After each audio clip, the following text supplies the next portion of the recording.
এই যুবক, আসরের নামাজের এত দাম।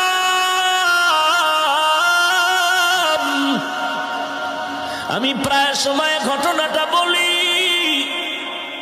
ওই ভারতের জমিনে ওলিয়ে কামেল, যার নামে আজও দিল্লি শহরের মধ্যে দাঁড়িয়ে আছে কুতুব মিনার, ওই কুতুবউদ্দিন মুখতিয়ার কাকি রহমাতুল্লাহ আলাইহি জবরদস্ত একজন ওলিয়ে কামেল কুতুবুল আলম।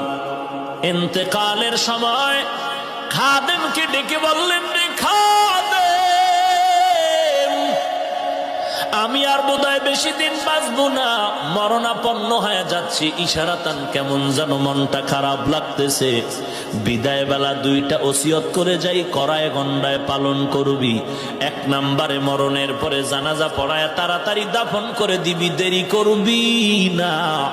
নবী বলছেন, মাইয়েতের দেরি করিয়া জানাজা দিলে মাইয়েত বড় কষ্ট পায়, তাড়াতাড়ি দাফন করে কবরে রাখবি। এক নম্বর। দুই নম্বর ওসিয়ত, আমার লাশটা যখন ময়দানে যাবে, হাজার হাজার ভারতের আলেম ওলামা আসবেন, তবে যে কোনো আলেম যেন আমি কুতুবউদ্দিনের জানাজার ইমামতি না করে।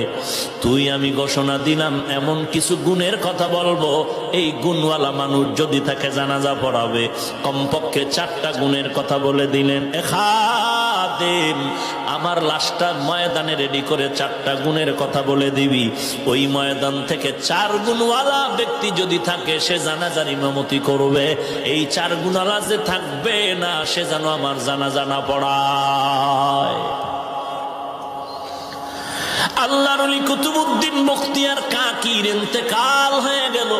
খাদেম ময়দানে লাশ হাজির করে, মাইয়াতকে হাজির করে এলান করে দিলেন, 1 নম্বর ওসিয়ত, জানাজা পড়ায় তাড়াতাড়ি কবরে রাখতে হবে, বিলম্ব করা যাবে না নবীজির হাদিসের কথা মতে। 2 নম্বর ওসিয়ত, ওই এলাকার মুসলমান জনগণ, জনসমুদ্র ভালো করে শুনে নাও।